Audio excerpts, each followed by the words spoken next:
we got here are two cameras running simultaneously. I've got the Fuji X70, which is filming my Fuji X-T20, which is filming the dog on the biscuit box. Show you kind of what my setup looks like that I'm going with today.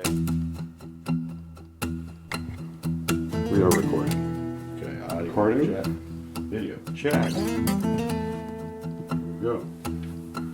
So if you set the Wayback Machine to Richland, Washington, pre-1943, that's when the government came in and began the Hanford Project, is where they produced the plutonium for the atomic bomb. Hey, Benny, before 1943, you wouldn't be playing with a tennis ball.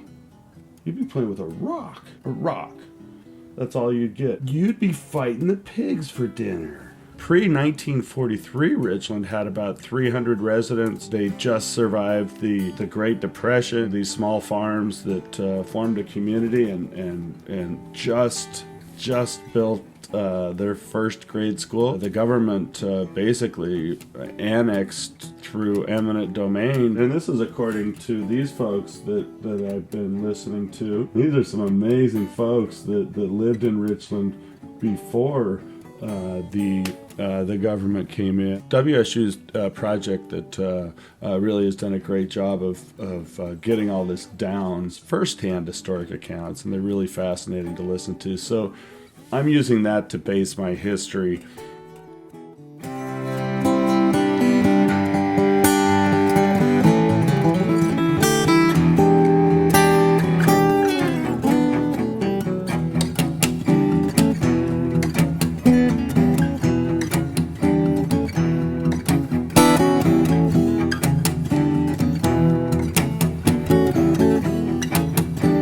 So here's an overview. If you follow the hand here, you've got the Columbia River running down through here, and then it also picks up the Yakima River, which dumps in right here. Over here is the Snake River, which dumps in right here. So you've got two rivers adding water to the Columbia. The area where the Hanford Project is and was located right here, and you can see current. It's all just cleanup. They're trying to get things cleaned up. You can watch things move at different times.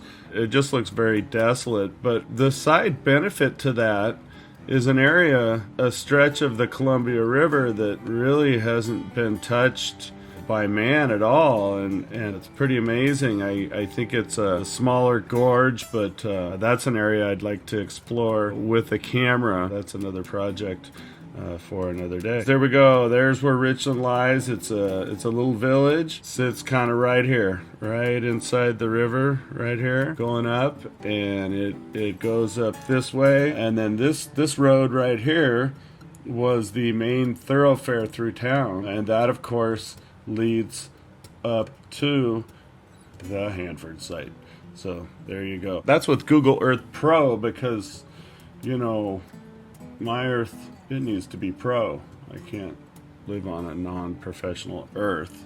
There's no sense. Challenges that I'm using for this round of photos. I'm going to shoot it all in black and white. I'm going to shoot with a goal of achieving 9 significant photos that I'm okay with. I'm not sure what direction I will go with it yet, if it will have a historical context or if it will be more of an art piece or more of a historic piece or more in the realm of how it fits into modern day. I haven't decided that yet. We were scheduled to go out scouting today, Benny and I were, but it's 21 degrees out there, and that doesn't sound like fun today. It's also very contrasty, which if I were after contrasty images, today would be a good day to go out and shoot, but I'm not. I'm going to be shooting in a square format. I'm not going to crop a full-size image into a square. I'm going to shoot it square from the camera. And then also that square format is more in fitting with the time period of the 1940s, where a lot of the photography was done in a square format and was certainly done black and white. I'm not going to pull out an old camera and do that. I'm going to pull out a 2-year-old camera and do that. This is the Fuji X 70. This is a little sharpshooter. It fits well within the realm of what I'm shooting because it does have some attributes of an older camera. One of which is all of my dials are built up here.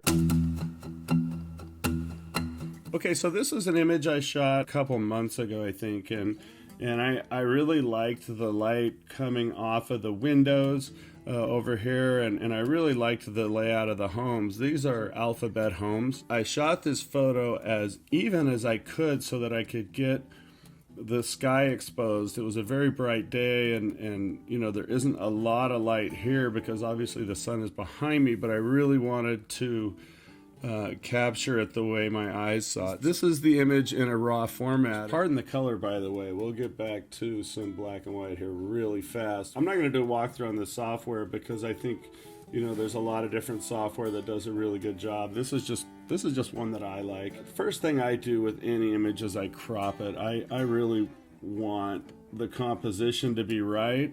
I don't change the dynamics of the frame space. If I'm going to shoot one way or another, I'll just shoot that way. Now, one thing that I always look at, and this comes back from my real estate photography days, is that you know, your vertical lines, they're really important. They really need to stay vertical. So what I'm sort of eyeballing is how I'm doing vertically. I've got a little bit of an angle heading this way, but everything else looks pretty good. Nice job, Dan. Nice straight shooting, buddy. I don't need this clip of the house right there, and it's too bad because I lose some of that fence sticking out. I need some sky, but I don't think I'm going to expose enough sky, and I really need for this house to be the highlight. I like the lines that I'm getting here.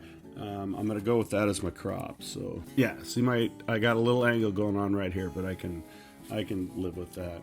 So now I'm going to go through my next thing that I do in any software that I'm doing is the next step is exposure. Let's get our exposure looking right where we want it. And this is going to be a tricky one. See, if I turn my exposure down, I can get all that beautiful sky in there, but I can't get all this in there. I'm going to need to split the difference between the sky and the house in the same way that I did with the camera. So we're going to get our brightness up there a little bit. Those highlight and shadow sliders within your software are what are going to get you there. So you can see me clipping off the highlights here, and now I'm going to try and bring in some shadow.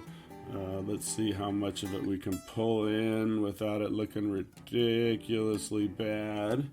Okay, I can work with that. Now what I've got right here is an off-color image. All my whites are blue right now. I've also got a very even exposure. I've to the best that I can. I've got everything just about gray. We're going to use a curves adjustment first, and we're going to get our mid-tones within that curve where we want them, and I think we're good right there. We're going to knock up our highlights. We're basically going to create an S. The letter S within the curves adjustment. Too much dark. Let's bring that up just a tad. Here we go. Hot there. I want it to be a great color exposure before I turn it into a black and white. I don't think you can make a bad photograph a good photograph by turning it to black and white. I do think you can make a great photograph brilliant by turning it to black and white. So that's my take on the black and white. Down here we've got a black and white adjust. This is really important in black and white images. You have the option of adjusting your color even though you don't see color, but the properties of the color will affect the black and white photo. So here I am playing with the red slider, and you can see the lawn coming in nice and bright. I'm going to do that because otherwise the lawn is just not there. So it doesn't change the sky enough for me to be concerned about. I just jacked up the red color all the way. The yellow color is going to affect just about everything in an image, and you can also see it affecting the sky in a more dramatic way. So I'll go about 3/4 on that yellow. There we go. I'm good with that. We've got, here's the final image. That's what we're shooting for. The guitar you hear in the background is Bill Mize. He's another friend of mine. The name of the song is "Take Me to the River." It's from an album of his called "Cruisin'." He's a fingerstyle guitarist from Tennessee. Amazing guitarist. So I hope you like that. I just kind of sprinkled it about. I'm sorry I don't have anything exploding or any tricks left for this episode, but we got some stuff for the next one. And we did dog tricks in the beginning, so that's something. Hope you enjoyed this. Hope you found it informative. We've got our marching orders. We know what it is we want to accomplish. These photos, now we just got to get out and make it happen. I hope you found this informative. Episode 6. Thanks for watching. Have a great day.